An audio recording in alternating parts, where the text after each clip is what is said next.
I'll be introducing you to Inside the USA. You need to have your teacher's edition for Inside the USA in front of you during this session, and you'll also want to have some sticky notes or tabs or a notebook in which you can take some notes. If you don't have these items in front of you now, why don't you pause the recording until you find them and then click Resume Play when you're ready. Inside the USA is a comprehensive and innovative program for teaching English to language students who are newcomers to the United States. Inside the USA provides dynamic language development with ample practice in generating and manipulating new vocabulary within authentic tasks. It includes real language functions, patterns, and structures that build confidence in speaking practical English right away and leads to a smooth transition into either the middle school program Inside, Level A, or the high school program Edge, Fundamentals. Inside the USA can also be used as a standalone program in newcomer classrooms. Our goals for this session are to introduce you to the research base for Inside the USA and elements that really make this program unique and fit the needs of your adolescent newcomers to English. We'll go in depth into the different components and resources provided with the program that you'll use for the different lessons.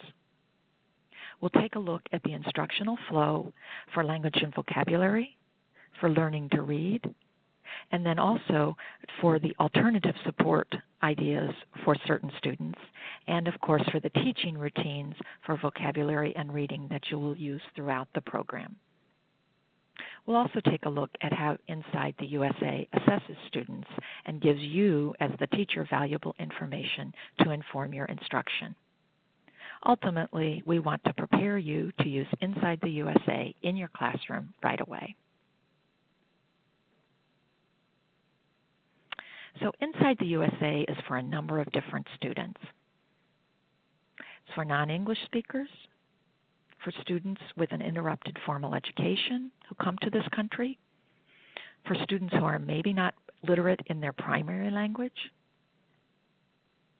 and for students whose home language doesn't use the Roman alphabet, for example, Arabic. With Inside the USA, there are two pathways to literacy. There's a language development strand, and there's a literacy strand.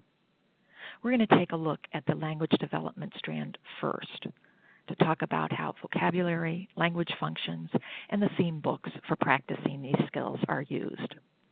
Then we'll take a look at learning to read, the phonics and high-frequency words and the decodable text supports, and how you use this program with students who are either pre-literate or literate in a non-Roman alphabet language.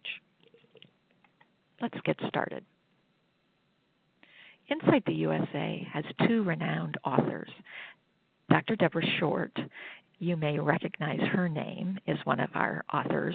She was part of the SciOp team and has gotten some great insight into the challenges and solutions to acquiring language and academic literacy for adolescent English language learners.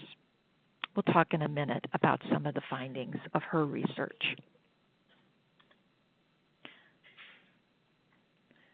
Our other program author is Dr. Josefina Tinajero, and she also has studied specifically the English learner newcomer population that at the adolescent level. These students have specific needs, and there are specific instructional strategies that Inside the USA incorporates that will make your job as a teacher easier. Take a look at these author monographs. They are in the front of your teacher's edition under the tab that says Best Practices and Teaching Routines. I would advise you strongly or encourage you strongly to read these when you have a chance. But for now, I'm going to summarize some key points. It's really important, according to the research and according to your practical experience too, that we need to address the specific needs of adolescents when they're taking on English. It's important to provide explicit survival vocabulary for these students, and then to systematically accelerate academic literacy instruction in all of the components of reading: phonemic awareness, phonics, vocabulary, fluency, and comprehension. It's important with adolescents that we provide engaging and motivating, age-appropriate materials and lots of opportunities for interactions with peers. We want to promote that oral language development and interaction every chance we get. And then we also want to plan our instructional accommodations and supports to ensure that students get a sense of the language that we're trying to help them take on. So we want pictures, or realia, real things, video, whatever you can think of, and there are suggestions throughout the book. Let's take a look now at the engaging student materials that are provided with this program. Inside the USA has a consumable student book. This allows students the opportunity to interact with the lessons and make notes right on the page. There are items that we cut out. There are checklists that we have students assess their own skill level with. It's a great tool, and students can really take ownership of their own learning this way.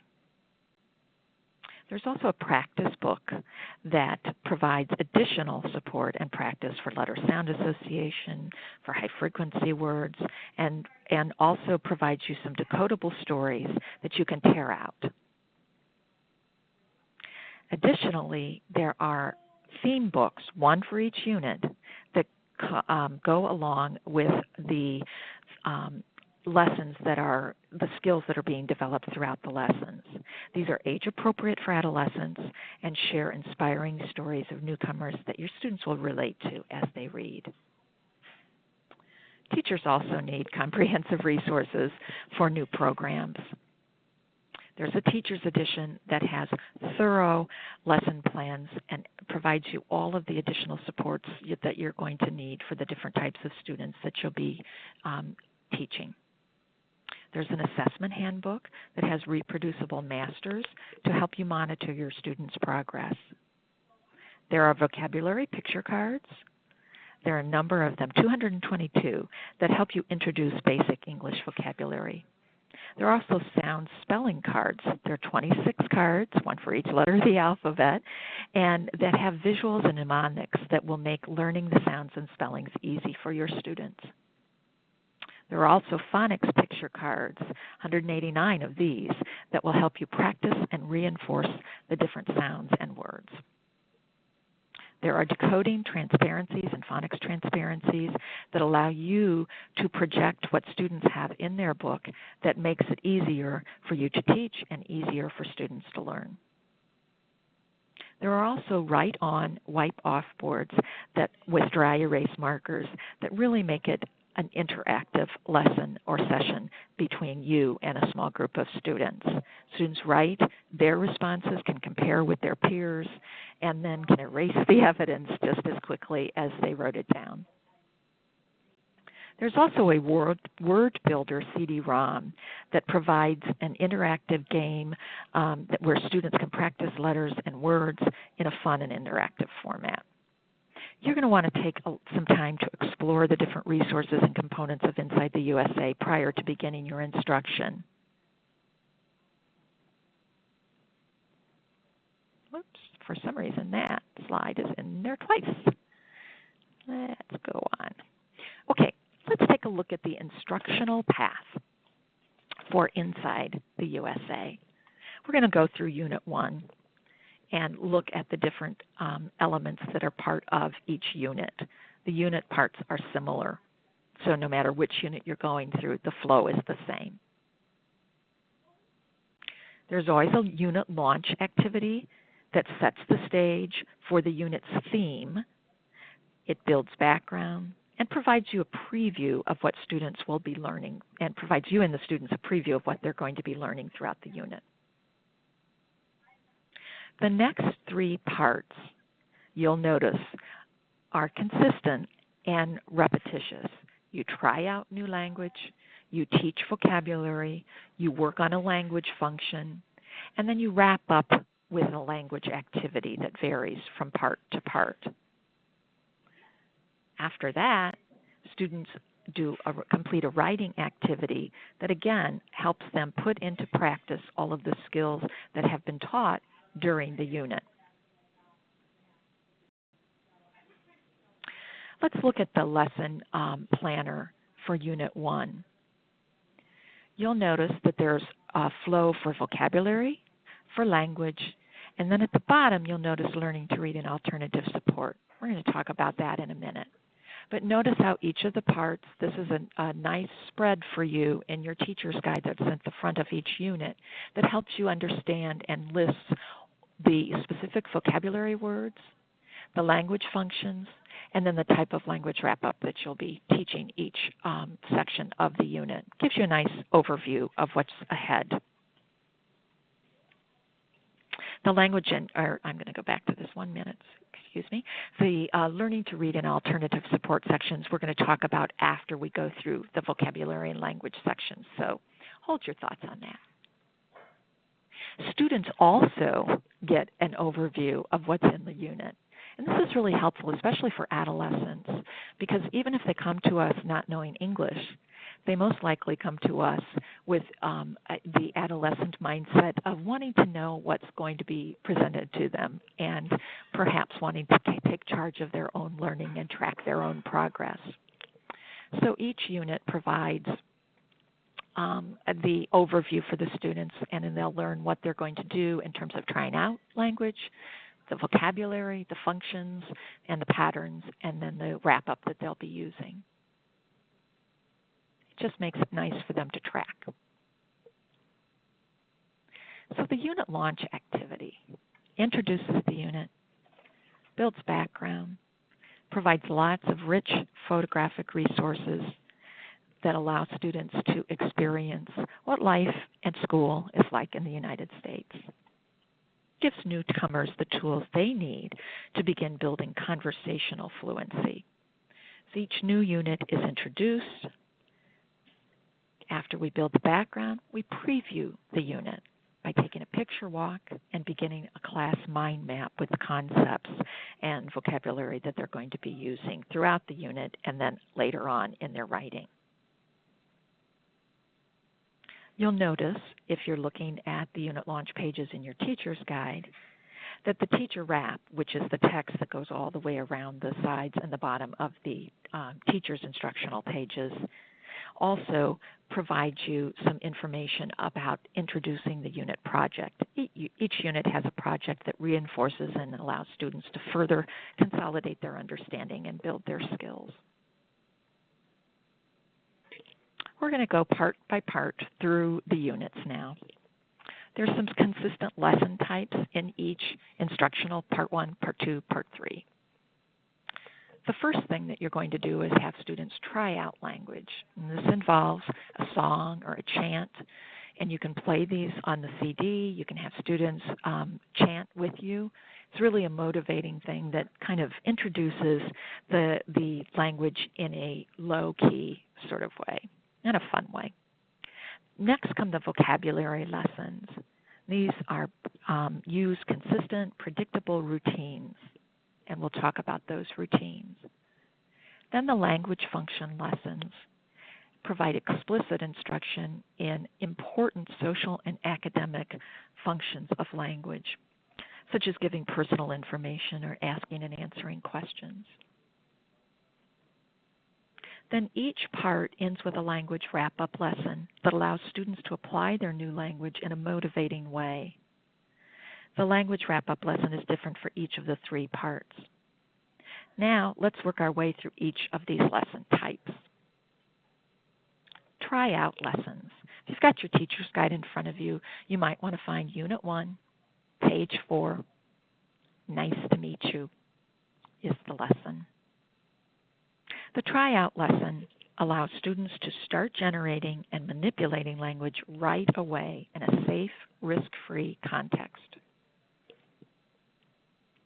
The lesson starts by building background, tapping into the student's prior knowledge so that they can connect to the concepts. Then it has them listen and chant along with the appropriate vocabulary words, lets them use the words. Then it invites students to make their own chant or song. And the great thing about this, you'll notice the red boxes. These allow you to make it easier for students to substitute different words that fit into the sentence. So see you in class can also become see you after school or see you at lunch. Just makes it less stressful for students if they are provided with some models at the initial stages of language acquisition. The next page in the student book is a perforated page that allows them to find the marks where they would cut out the vocabulary cards or the picture cards. But it also provides a tool for them to keep track of what they're learning. The word file is something you'll either want to provide students an envelope or a baggie, something where they can keep their words together, the picture cards together, because they will each make their own set that they can use for practice and study when they're not in front of the classroom with you. So Inside the USA keeps the process of practicing new language patterns and learning new vocabulary easy and low stress. You'll notice I keep repeating that. You probably already know about a student's affective filter, which is kind of like an imaginary wall that comes between a learner and the language input. If the filter is on, the learner's blocking out input. And that happens when kids are full of anxiety, their self-esteem is low, their motivation is low. There are all sorts of different reasons that an affective filter comes into play. But one other implication, and it's really important for us to remember with new language learners, is that too much correction also raises the affective filter. So we want to create a classroom environment that has low anxiety, and so students will have easier success with their language acquisition. So you'll notice throughout Inside the USA that a lot of the activities are fun. They're less stressful. They work with their peers, but they have lots of guidance and feedback and support so that they're not in a high-stress situation. The vocabulary lessons are an example of that. So each blue file around the vocabulary word cards gives you a little checklist. And you can use this in a number of different ways. You can pre-test, you can post-test, you can have kids self-reflect, you can have kids star the ones that they really want to work on some more. But these are the blue lines that go along with the words that are on the cards.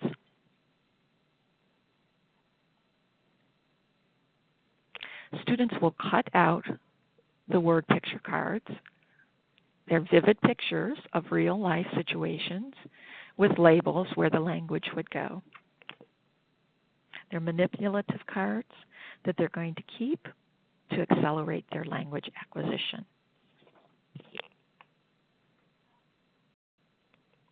Typically, the back of the word cards also has labeled words. And then on the other side of the card, you'll also have a blue checklist, which allows them to track and keep progress of the words that they're learning, and allows them an opportunity to add more words to their word file as well.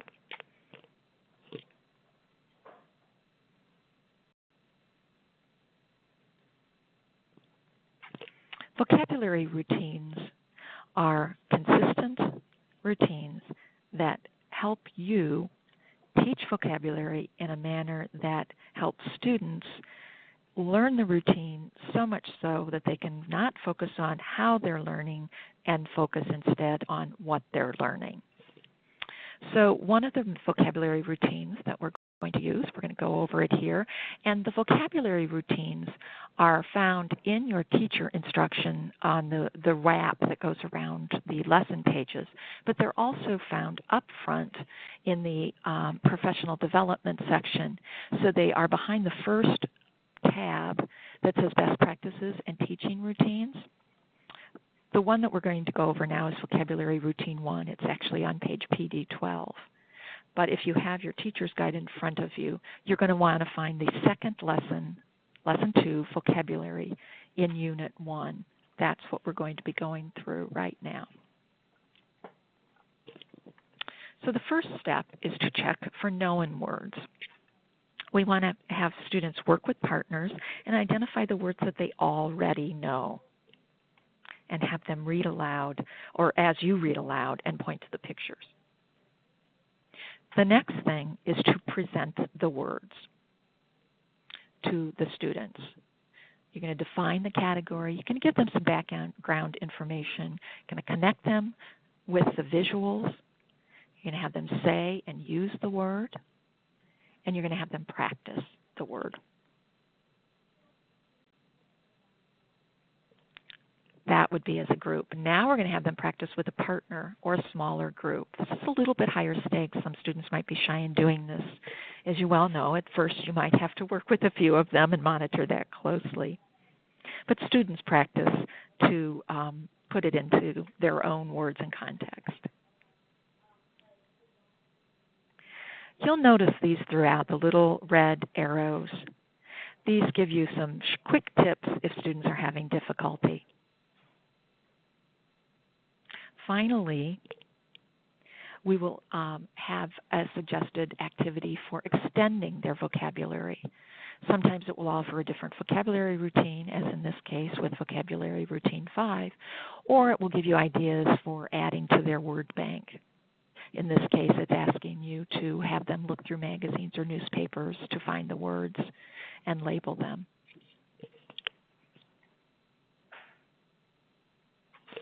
I've already mentioned the vocabulary routines up front. I wanted to make sure that you had a sense of where they are. They're located behind the black tab that says Best Practices and Teaching Routines on pages 12 through 15 of that section.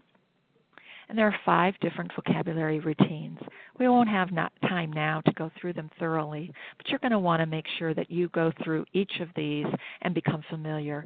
It's really the same lesson flow that's in the specific lesson pages, but sometimes it's nice to have those up front, and you may even want to copy these or whatever and have them in a separate place. It's just nice to know that they're there in that you're going to have students use those routines throughout.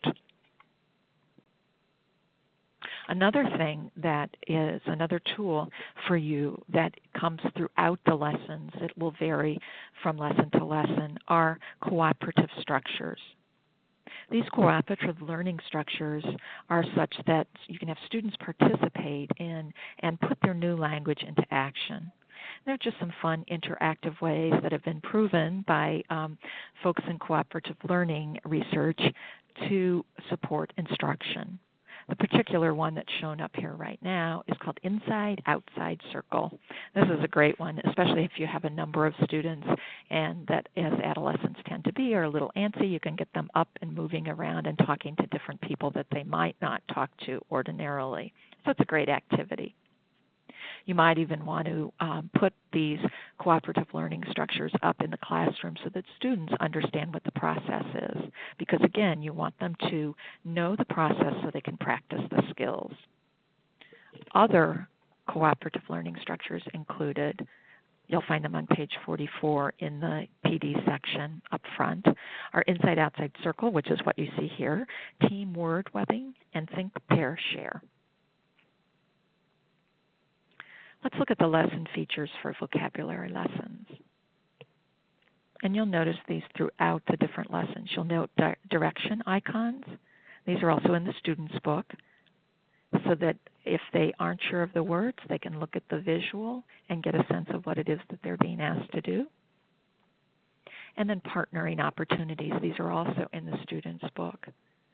Again, it provides them a visual cue and gives them a very brief understanding or explanation of what the task in front of them is.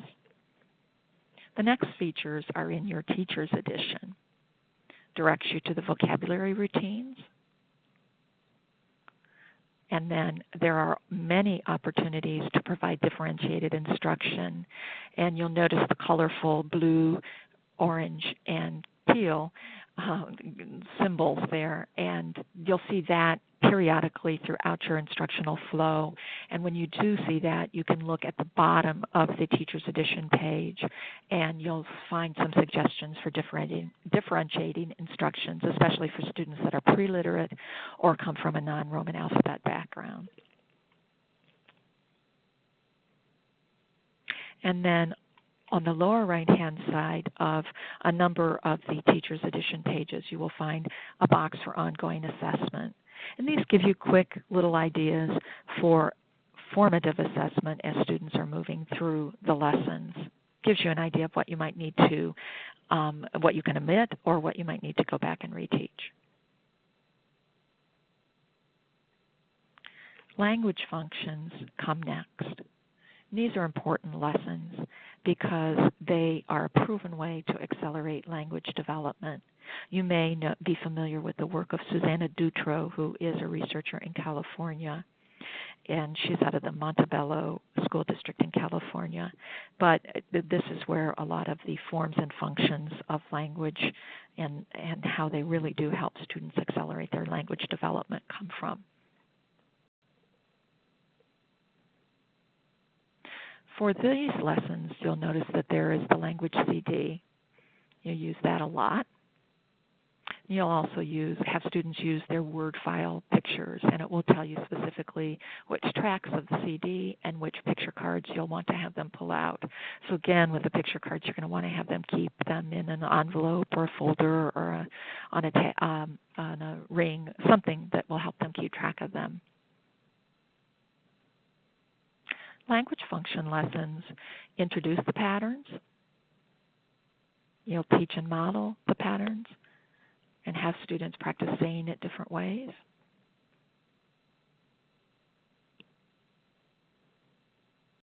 And then you'll have them practice by saying and writing and then on their own. Now, keep in mind what I'm showing you here is the teacher's annotated edition. So, of course, the student's page does not come pre-filled in with the answers. But you'll notice here how there's a gradual release. The first example with Dennis has all of the information filled in. The next frame has a little bit of the information filled in. And then finally, students fill in almost all of the information. And this is scaffolded support, and as we remove the scaffolds, it allows students to put into practice the skills that they've learned and the language that they've learned. And it really helps accelerate their language production to higher levels.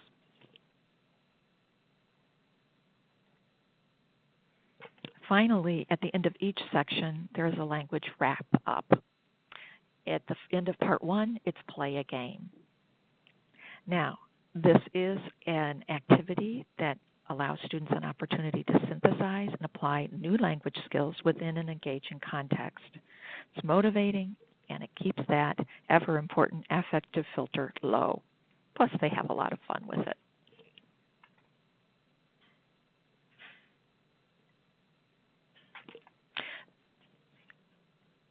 The language wrap-up supports always provide you some differentiated instruction information. They provide you suggestions if you want to vary the game. And the wrap-up section also gives you a checkpoint for the unit project, as well as ideas for ongoing assessment. So there are lots of ways that you can keep track of where students are and what they've learned and what they are ready to learn next. Part 2, language wrap-up, is a theme theater. You may be familiar with this concept. It provides a script that you model, practice, assign roles, and have the students actually perform.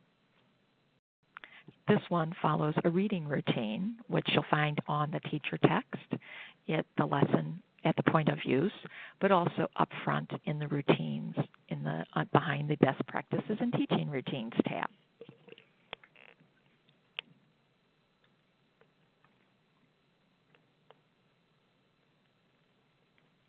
The third part, part 3, language wrap-up, is reading and retelling. This is where you use the theme books. Remember, there's one that goes for each unit. The one for Unit 1 is From Cuba to the United States. Remember, each of these theme books relates the story of a particular newcomer and how they have adopted and embraced the English language in addition to their own. So they're really engaging stories that students will find motivating and relate to. Again, there is a reading routine that goes along with the theme book, and you'll have variations during each unit. There's also the read and retell activity that goes along with it. This is the page that the students would have, again, minus the answers in their interactive book. But it gives them an opportunity to build their background knowledge. This is a good place for you to build the concepts of print, especially for those students who are pre-literate or come from different kinds of language backgrounds.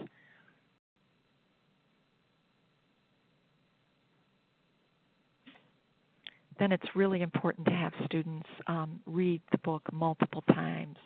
You may want to do the echo reading first to have them understand how the fluency, the intonation and things like that go.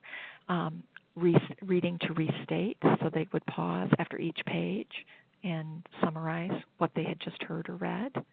And then reading to clarify, so asking and answering questions.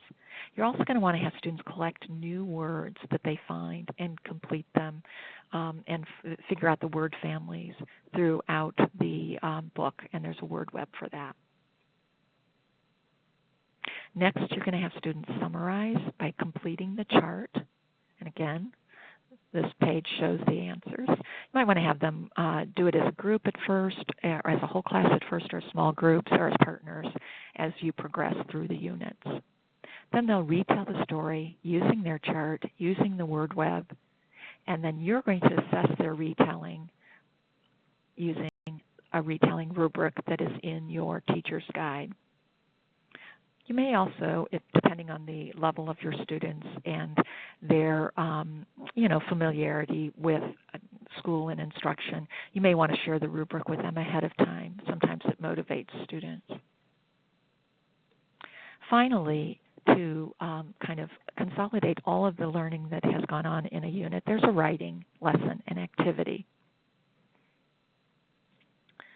You provide a model and have students study the model. You explain the model, work it through, and then have them focus on the different sentences that are in the type of writing lesson that you're going to have them use.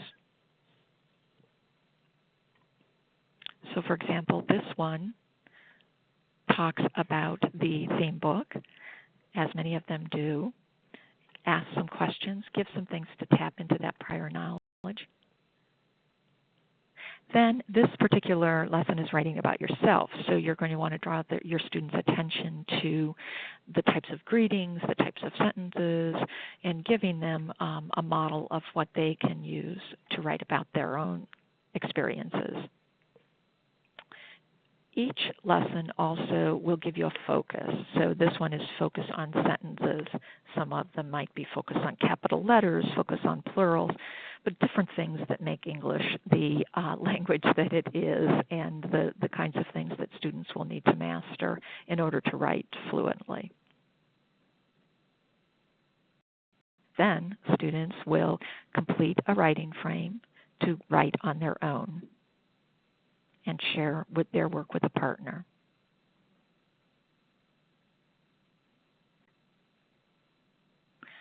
So, a lot goes on in the vocabulary and language lessons. The Part 1, Part 2, Part 3, and writing, which is the Part 4, as well as the unit launch, are repeated for each of the 10 units in this program. The specific skills will change, but the lesson flow and the teaching routines remain pretty constant. So once you're familiar with how to teach Inside the USA Unit 1, you're going to have a good time teaching Units 2 through 10. The next thing that we'll want to focus on are the learning to read, is the learning to read strand. Remember we said there was the vocabulary and language strand and then the literacy strand. Literacy instruction is an important aspect of building newcomers' skills. This planner has you look at the learning to read strand, which goes all the way across, or the alternative support strand. You're going to use the alternative support strand with students who are either pre-literate or come from a non-English or non-Roman language background. Let's go into that in a little bit more detail. If you find the unit flow, this is back under the Learning to Read tab in the back of your book. It will be helpful to find that. I'm looking for the page here. It is on P1LB in your teacher's edition, if you have that in front of you. If you don't, just look ahead or look at this display. This gives you a plan for how to pace and include both of the types of lessons. Each of the Learning to Read and Alternative Support sections spans 2 units of language and vocabulary instruction. You're going to deliver from either the Learning to Read lessons or the Alternative Support lessons, depending on your student population. It's also important for you to remember that these lessons are meant to be delivered column by column. You don't go all the way through the Learning to Read or the language and vocabulary and then come back and go all the way through the Learning to Read. You do part 1, Learning to Read, along with the part 1 language and vocabulary, part 2, part 2, part 3, part 3, and so on. You know, pacing, as with all pacing guides, will vary slightly depending on your students and you and how long you have to spend with each student each day. And so you'll have to adjust accordingly. But this will give you a great idea of how to progress.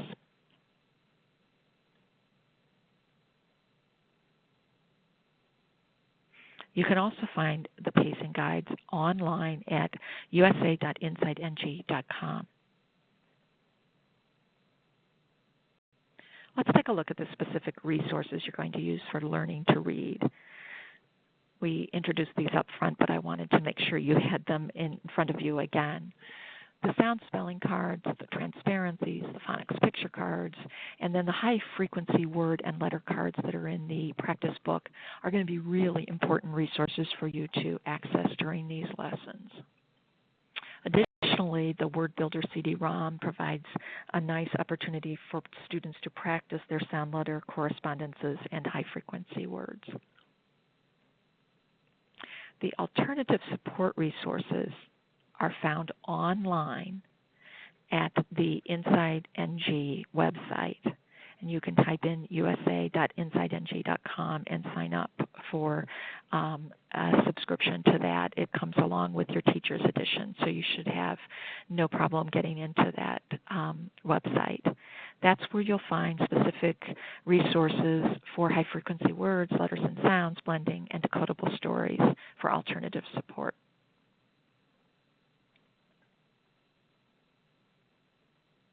These are just some pictures of the types of things you'll find on there. Okay, let's talk about the learning to read lessons and keeping in mind that these are going to change slightly for the alternative support students. This is the lesson flow from the learning to read lessons. The high-frequency word instruction is delivered using the same routine, whether it's learning to read or alternative support. First, we present new words using a word routine, those routines again, and the appropriate presentation page from the practice book. Next, students build sentences using the new words. They practice the spelling words orally and practice on their own using the practice page. Then you'll notice on the Teacher's Edition page you can see which high-frequency words are being reviewed, introduced, or practiced. So you're building their phonetic decoding skills at the same time that you're reinforcing the high-frequency words. Again, here's the spread for the reading routine for high-frequency words up front. This one is on PD 22, in the Best Practices and Teaching Routines tab. To teach letters and sounds, we will take a look at the lesson that it goes along with Unit 1. It's on page T4L, Learning to Read. Each letter or sound is taught using a reading routine. So we begin by developing their phonemic awareness. Then we bring out the sound spelling card after they're familiar with the sound. Then we layer it in and move on to the next sound, and so on, until we get through all of the sounds that are going to be introduced and the letter-sound connections that are introduced. As you can see, one of the great benefits of Inside the USA is that the complete script is right there for you. It really makes it nice that you don't have to come up with the sample words.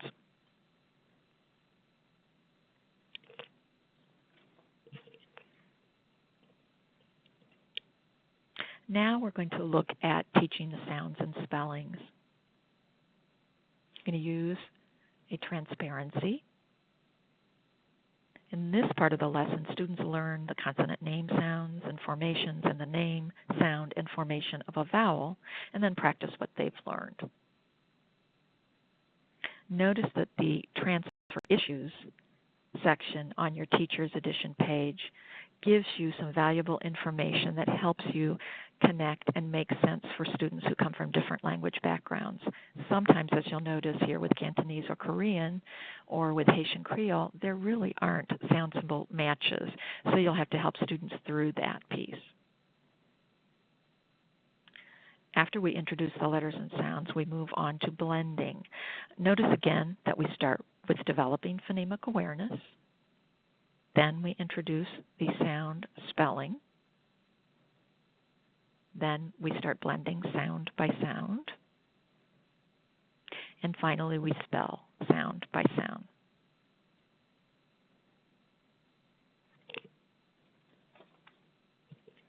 The second part of the blending lesson continues to develop phonemic awareness, provides instruction in blending sounds in order to read words, and also has students match the words to the pictures. So it puts it into context.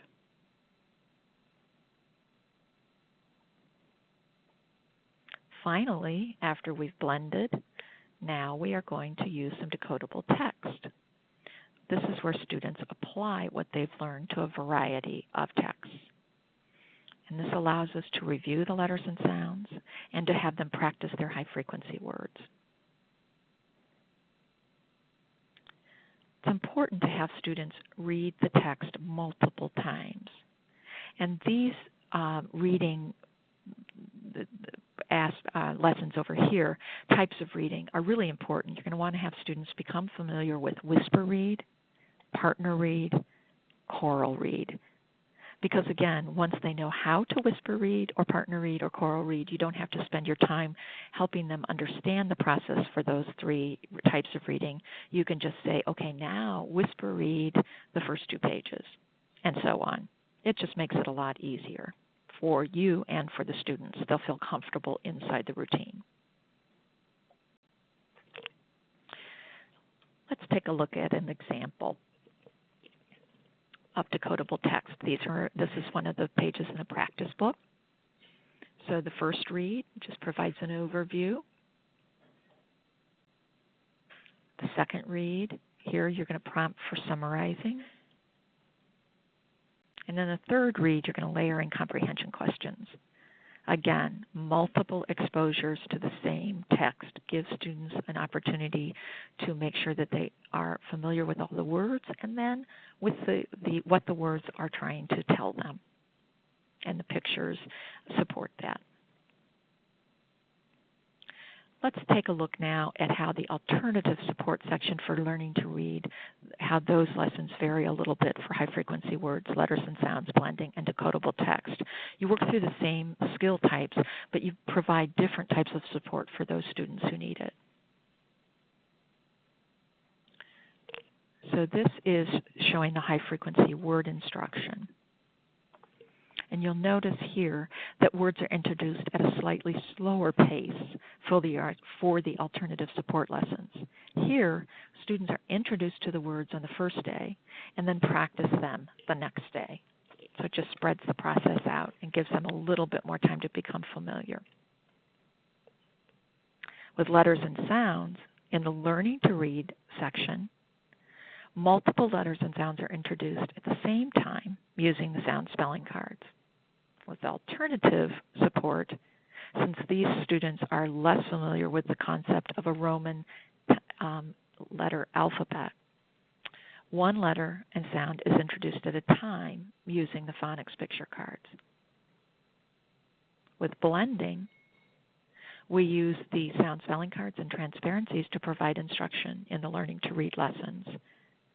In alternative support, we use the letter cards and phonics picture cards to give them some more manipulative interaction and instruction.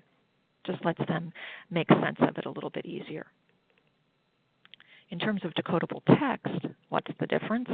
Well, in Learning to Read, students use multiple decodable texts and have an opportunity to write their own book. With alternative support, you use one decodable text and then offer students an opportunity to practice reading and writing sentences.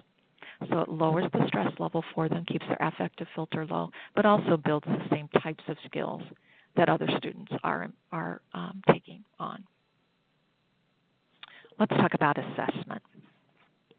In addition to the ongoing assessment,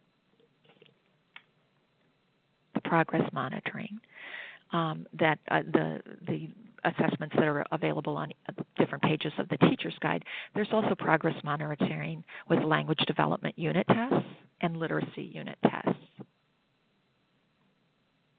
Then there is an end-of-level test when students have completed InsideUSA, and this will give you good information on whether they are ready to move into the beginning levels of either Inside or Edge or into whatever program you're using, or to also identify the skills that you might need to go back and reteach.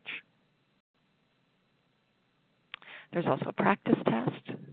There's a native language literacy check, and then there's an English language profile that will help you organize the skills and needs that each student has.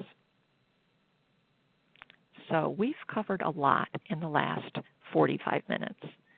This session introduced you to the key elements of the InsideUSA research base, of InsideUSA's components and resources, and of the instructional flow for language and vocabulary, learning to read, alternative support, and the ever-important teaching routines.